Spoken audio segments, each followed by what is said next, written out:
আমি ফিরে এলে বাঙালি দুদিন খুব আনন্দ করত, 5 দিন বাদে ওই মা দুর্গার মতো আমাকেও বিসর্জন দিয়ে দিত।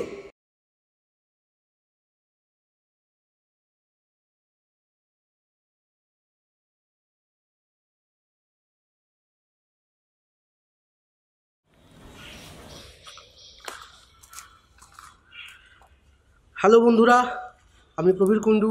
আজকে আমরা এখানে এসেছি, এই জায়গাটাতে এসেছি। এটা একটা দুর্দান্ত লোকেশন। এখানে আজকে আমরা প্লানচেট করব। প্লানচেট করে নেতাজি সুভাষচন্দ্র বসুকে ডাকবো। আমার সঙ্গে রয়েছে, আপনারা দেখতে পাচ্ছেন স্ক্রিনে, আমার বন্ধু বিশ্বজিৎ। হ্যাঁ, কিছু বল। হাই, আমি বিশ্বজিৎ। আমি একজন অভিনেতা, থিয়েটার, শর্ট ফিল্ম এবং সিরিয়ালে কাজ করছি, এবং আমার বন্ধু প্রবীরের সঙ্গেও আমি অনেক কাজ করেছি। আপনারা দেখেছেন ভূতের সাথে পরকীয়া আস্তানাও রয়েছে, মোটামুটি অনেক জায়গাতেই রয়েছে। এছাড়া আমি সমষ্টিকেও নিয়ে এসেছি। সমষ্টির হাতেও একটা ক্যামেরা ধরিয়েছি। আমাদের সাথে মোটামুটি 3-4টে ক্যামেরা রয়েছে, সেগুলো সবকটাই অন থাকবে। নেতাজি যখন আসবে, যাতে নেতাজিকে আমরা কোনোভাবেই ভিডিও থেকে মিস না করতে পারি, এর জন্য ওকেও একটা ক্যামেরা ধরিয়ে দিয়েছি। জায়গাটা কি ইন্টারেস্টিং, কিন্তু বাড়িটা কিন্তু বেশ একটা হন্টেড ব্যাপার আছে। মানে বেশ একটা মানে আমরা তার মধ্যে প্ল্যান চেট করবো। আর আমরা এখন আছি কিন্তু চন্দননগরে। এখানে অনেক এরকম বাড়িতে একবারে ভর্তি, তাই না? হ্যাঁ, আর সব থেকে ইন্টারেস্টিং ব্যাপার হচ্ছে, যেদিন আমরা প্রথম এখানে আসি, যে এই বাড়িতে শ্যুট করবো, এখানে একজন দেখভাল করে, কেয়ারটেকার আছে। তাকে আমরা বললাম যে এখানে আমরা শ্যুট করব, এই আছে, আমরা নেতাজিকে ডাকবো। তো তাই শুনে তার প্রথম প্রতিক্রিয়া হচ্ছে যে আপনারা কোন পার্টির লোক? বলছি আমরা কোন পার্টির লোক? আমরা কোনো পার্টির লোক নই। আমরা তখন বললাম আমরা কোনো পার্টির লোক নই, আমরা এই দেশেরই নাগরিক। আমাদের ভোটার কার্ড আছে, আধার কার্ড আছে, প্যান কার্ড আছে, সমস্ত রকম যাবতীয় আইডি কার্ড আছে। স্বাস্থ্যসাথীর ফর্ম ফিল আপ করেছি, দেখা যাক কবে পাই। আরে রবি, কি বকবক করছিস? চল, কাজটা শুরু করতে হবে। দেখ কত বেজে গেল। হ্যাঁ ঠিক আছে, চলো আমরা একটু কাজে লেগে পড়ি। টাটা। এখন আমরা একটু গোছগাছ হচ্ছে ওদিকে। আমি ওদেরকে বলে এলাম যে তোরা গোছগাছ করতে লাগ, আমি একটু ভিডিও বানিয়ে তারপর আসছি। একটা সিগারেট খাবো, জল খাবো, একটু হিসি করবো, তারপরে আমি ওদের স্পটে যাব, দেখবো ওরা কী গোছগাছ করেছে, কী সাজিয়েছে। দেন আমরা শুরু করবো আমাদের প্ল্যানচেট। এখন একটু চারদিকে আওয়াজপত্র রয়েছে, লোকজন অফিস টফিস যাচ্ছে এখনও। আরেকটু পর থেকে 12:30 থেকে হয়তো আমরা শুরু করে দেবো। আমাকে যখন আমি সবাইকে বললাম যে এরকম একটা প্ল্যানিং করছি, এরকম প্ল্যানচেট করবো এখানে, তো সকলেই আমাকে জিজ্ঞেস করলো যে দিনের বেলা কেন করছি, রাত্রিবেলা কেন করছি না। তো আমার প্রথম কথা হলো যে হ্যাঁ, রাত্রে করলে ডেফিনেটলি বেটার রেজাল্ট পাওয়া যেত, কিন্তু আমাদের একটু ভয় করছে। জায়গাটা কিন্তু হন্টেড, একটা ভুতুরে বাড়ি, কেউ থাকে না, একজন মাত্র লোক থাকে, সে কেয়ারটেকার, মানে সে দেখাশোনা করে। এবার তার থেকে বড় কথা হচ্ছে যে নেতাজির ছবি আমরা রাত্রিবেলা করলে পাবো না। আমাদের মূল উদ্দেশ্য কিন্তু ছবি তোলা। এছাড়াও যদি আমরা নেতাজিকে ডাকি এবং যদি কোনো কারণে ক্রস কানেকশান হয়ে নেতাজির বদলে অন্য কেউ চলে আসে, আর তিনি নেতাজির মিত্রপক্ষের লোক হবে না শত্রুপক্ষের লোক হবে, উই ডোন্ট নো, আমরা জানি না। তো সেই জন্যই আমরা বললাম যে ঠিক আছে, চলো লেটস ট্রাই, দিনের বেলায় হোক। দেখুন, একটা কথা আছে, যার হয় তার 9 হয়, যার হয় না তার 90 হয় না। হলে হ্যাঁ বলছি, মোমবাতি আছে? মোমবাতি নেই কেন? প্ল্যানচেটে তো মোমবাতি লাগে। না না, মোমবাতি তো নেই। তাহলে ফটো আছে তো? হ্যাঁ, ফটো ধর এই গুগল থেকে বার করে দিয়ে ওটাকে ওনার সামনে রেখে, মানে আরে ফটো নেই, মোমবাতি নেই, মন্ত্র নেই, প্ল্যানচেটে রাখবো কি করে নেতাজিকে? নেতাজি চা খেতে খুব ভালোবাসতো। এবার এই জানুয়ারি মাসের তীব্র গনগনে শীতে আমরা যদি নেতাজিকে 1 কাপ চা গরম গরম অফার করি, নেতাজি কিন্তু না এসে থাকতে পারবে। নেতাজি চা খেতে ভালোবাসতো, তুই কি করে জানিস? হ্যাঁ, কোথা থেকে? ফেসবুক থেকে। হ্যাঁ, ফেসবুক থেকে। ফেসবুক থেকে? তো এইভাবে নেতাজিকে আনা যাবে? আরে তোরা চিন্তা করিস না, শোন না আমি কি বলছি, আমরা শুরু করে দিই। এই শুনছিস, তুমি একটা কাজ করো, তুমি ওই ফ্লাক্সে চা আছে, চা খাও, চলো চলো চলো। দুধ হবে কি করে? হ্যাঁ,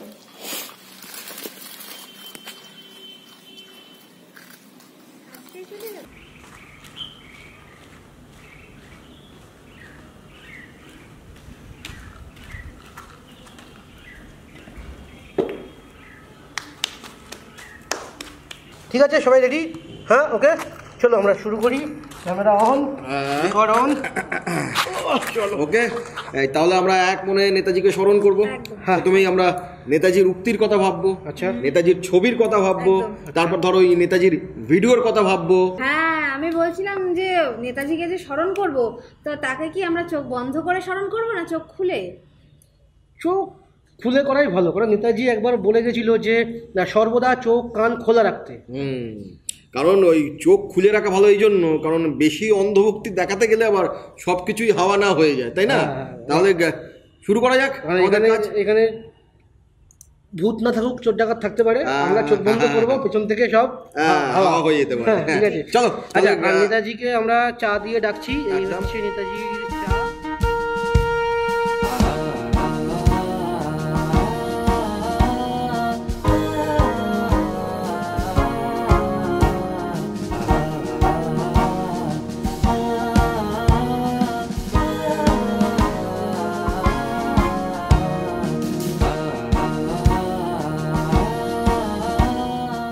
চায়ে চিনিটা বড্ড বেশি হয়ে গেছে।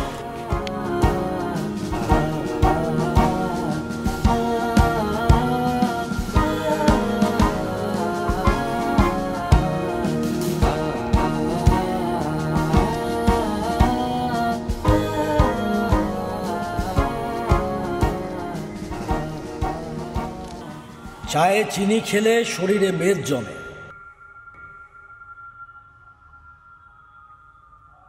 এ কি, এত অবাক হয়ে আমাকে দেখার কি আছে? তোমরাই তো আমাকে ডাকলে।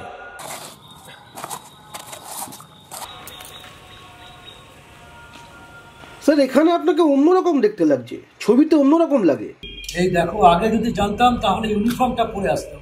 না স্যার, এটাই ঠিক আছে, একদম বাঙালি বাবু লাগছে, পুরো মিঠুনদা, মানে সেরা বাঙালি।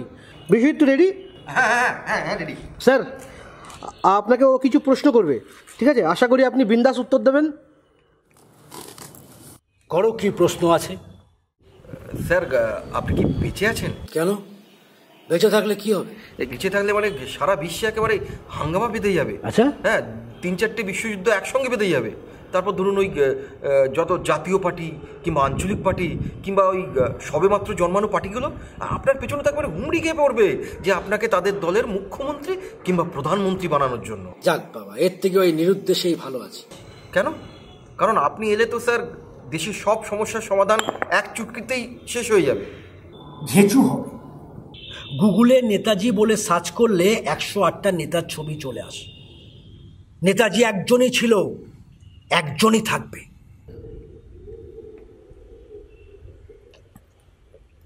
কিন্তু স্যার কেন? আপনি কি ফটো সাভি হয়ে পড়লেন? কিন্তু এরকম তো আপনি ছিলেন না। কি করে জানলে যে আমি এরকম ছিলাম না? আচ্ছা, আমার যত ছবি আছে সেগুলো কি আমি নই? হ্যাঁ, ভারতের এত শহীদের যা ছবি আছে তার থেকে আমার কি কোনো অংশে কম ছবি আছে? না, বরং অনেকটাই বেশি আছে। তাহলে কি স্যার সব ছবির জন্য? আরে গাধা, যে যত বেশি কাজ করবে তার তত বেশি ছবি।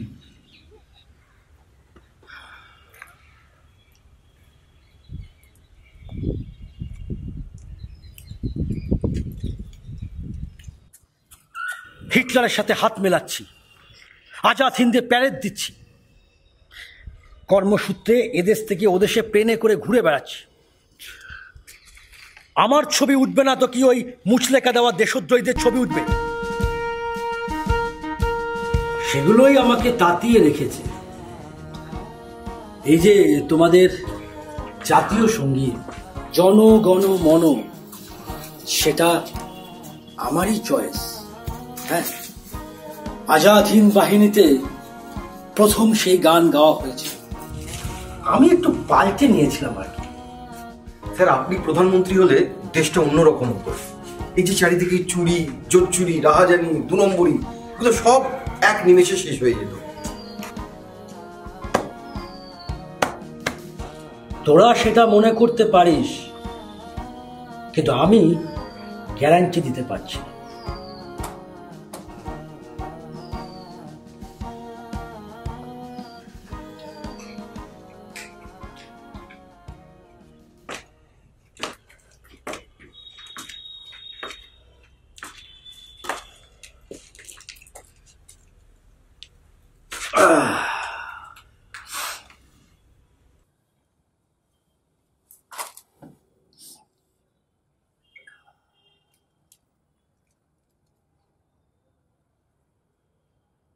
এই তো সেদিন ফেসবুকে দেখলাম ভারতীয় নোটে কেন আমার ছবি নেই তাই নিয়ে বিক্ষোভ দেখাচ্ছে।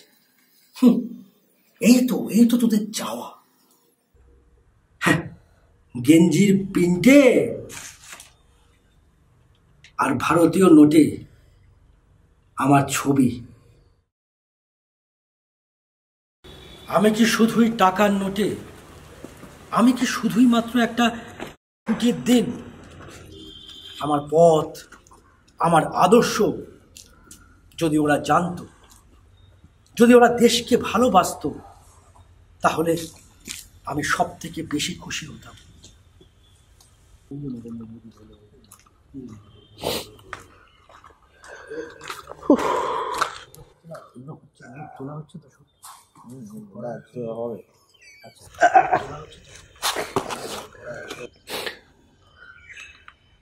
এই বলছি বিশ্বজিৎ, হ্যাঁ একটু স্যার একটু থামাচ্ছি। বলছি অনেকক্ষণ তো কথাবার্তা হলো, আবার একটু চা পান হয়ে যাক। এবার কিন্তু চিনি ছাড়া তো? হ্যাঁ হ্যাঁ, নিশ্চয়ই নিশ্চয়ই, আপনারটা একদম চিনি ছাড়া। আসুন, এই সমস্ত তুমিও আসো। হ্যাঁ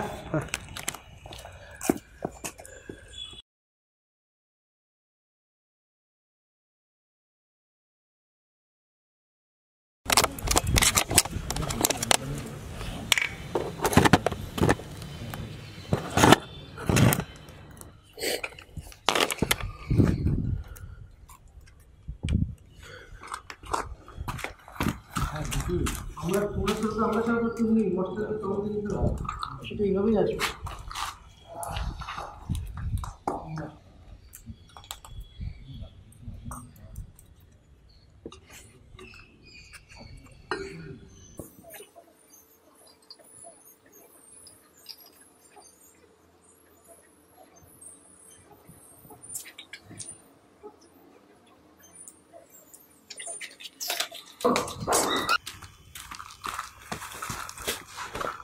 আচ্ছা প্রবীর, হ্যাঁ বলছি এই ধর আমাদের এই প্ল্যান ছেড়ে ধর এই চারদিকে বাচ্চা বাচ্চা কুকুর, হ্যাঁ। ব্যাগ, স্ট্যান্ড, হ্যাঁ। মোবাইল, এগুলো তো দেখা যাচ্ছে, এতে কোনো অসুবিধা হবে না তো? না, আমরা তো কোনো সিনেমা বানাচ্ছি না, হ্যাঁ। আমরা তো ডকুমেন্টারি, মানে আমরা তো রিয়েল ফুটেজ নিচ্ছি। হ্যাঁ, আর আমরা তো লুকিয়ে কিছু করছি না, উনি তো সব জানেন, ওনাকে তো পারমিশন নিয়ে কাজ করছি, তো কোনো প্রবলেম নেই। ঠিক আছে, চলো এবার বাকিটা আমরা শুরু করি স্যার। হ্যাঁ, শুরু হোক। চলো।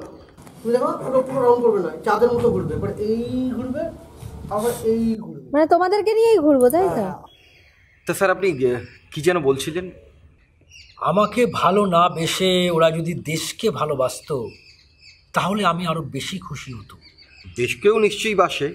কচু বাসে, বাড়ি থেকে বউকে পেটায়, ঘুষ খায়, পান খেয়ে পানের পিক দেয়ালে ফেলে। জানো মাঝে মাঝে কি মনে হয়, এদের সবাইকে যদি দেশ থেকে তাড়াতে পারতাম তাহলে আমি শান্তি পেতাম। তাড়িয়ে দিন। এই তো অবস্থা।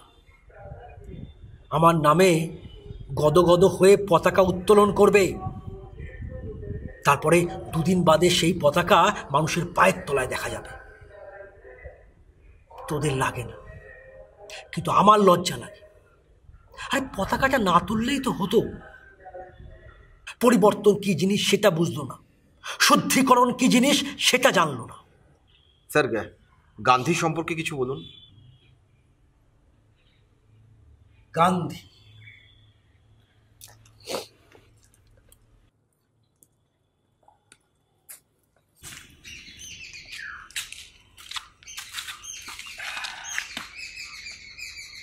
গান্ধী, গান্ধীকে নিয়ে যদি কিছু বলি তোরা তো আবার সেটাকে হেডলাইন করে দিবি। দেখ, গান্ধীর আদর্শ, গান্ধীর নীতি সেটা ওনার মতো, ওনার পথ আলাদা, আমার পথ আলাদা। আমি ওনাকে যথেষ্ট শ্রদ্ধা করি। আমাকে ভালোবাসা দেখানোর জন্য ওনাকে কেন খারাপ কথা শোনাবি? গান্ধীর সঙ্গে দেখা হলে লজ্জায় আমার মাথা হেট হয়ে যায়। স্যার ওনার সঙ্গে আপনার দেখা হয়? ওনার সঙ্গে দেখা হলে বলবেন যে পরের বার আমরা ওনাকেও প্ল্যানচেটে আনতে চাই। রবীন্দ্রনাথ ঠাকুর তো আপনাদের দুজনকে উপাধি দিয়েছিলেন। হ্যাঁ, উপাধি দেওয়াটা ওনার হবি ছিল, ইনফ্যাক্ট উনি নিজেও অনেক উপাধি পেয়েছেন, আবার অনেক উপাধি ত্যাগও করেছিলেন। হ্যাঁ, সেটা তুমি ঠিকই বলেছ। আমার তো মনে হচ্ছে যে রিসেন্টলি ওনাকে ওই বিশ্বভারতীটাও ত্যাগ করতে হবে। হ্যাঁ, ইনফ্যাক্ট সেটা নিয়ে উনি আমার কাছে দুঃখ প্রকাশ করছিলেন। স্যার বলছি উত্তম কুমার, তারপর ধরুন সুকুমার রায়, ভগৎ সিং, এদের সঙ্গেও কি একবার প্ল্যানচেট করা যাবে? কেন রে হতচ্ছাড়া, আমাকে দেখে কি তোদের সেক্রেটারি মনে হচ্ছে নাকি? স্যার বলছি, বর্তমান মুখ্যমন্ত্রী আর প্রধানমন্ত্রী সম্পর্কে কিছু বলুন। দেখ, আমি বলতেই পারি, কিন্তু তোরা কি চাস যে তোদের ভিডিওটা ব্যান হয়ে যাক?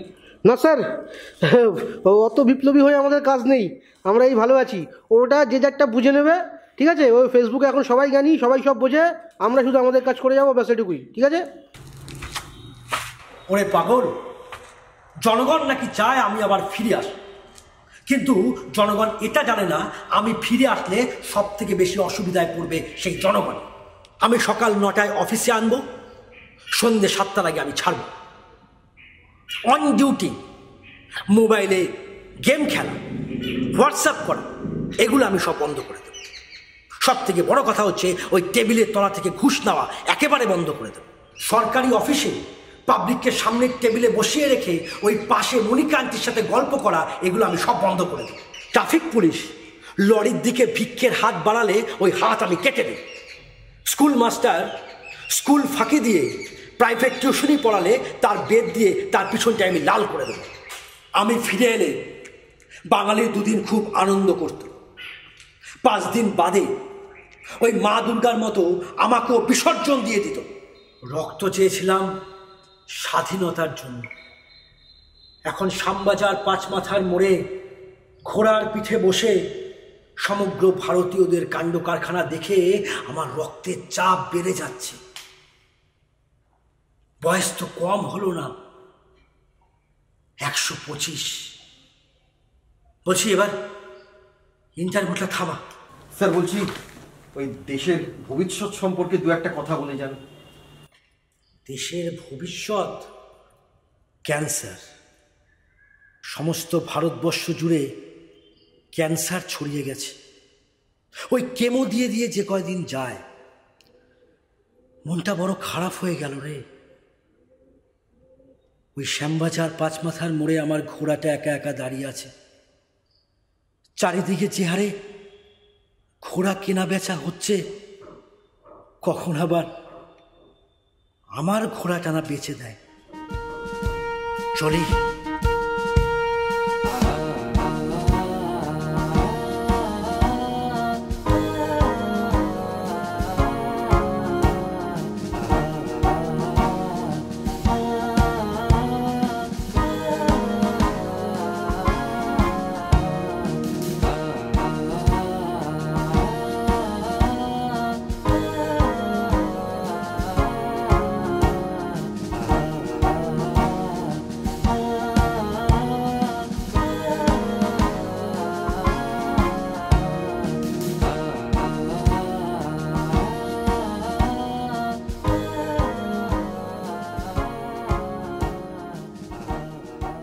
নমস্কার বন্ধুরা, আজকের 20 তারিখের সমস্ত প্ল্যানচেট কমপ্লিট হলো, শুটিং শেষ হলো, এখন বাড়ি ফেরার পালা। সবাই যে যার মতো ফিরে গেছে, আমি ট্রেন ধরবো।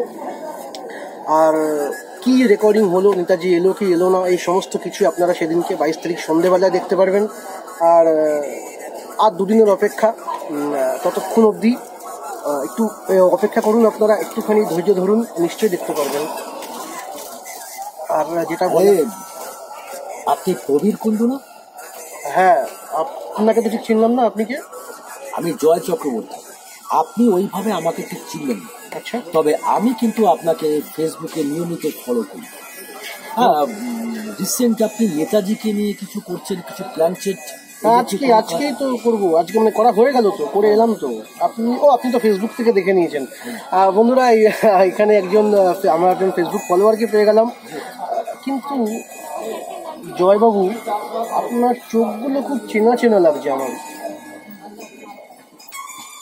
আমার চোখটা আপনার খুব চেনা চেনা লাগছে।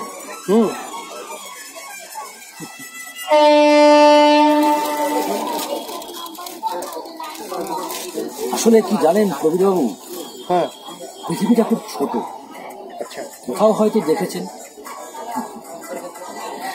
যাক চলুন।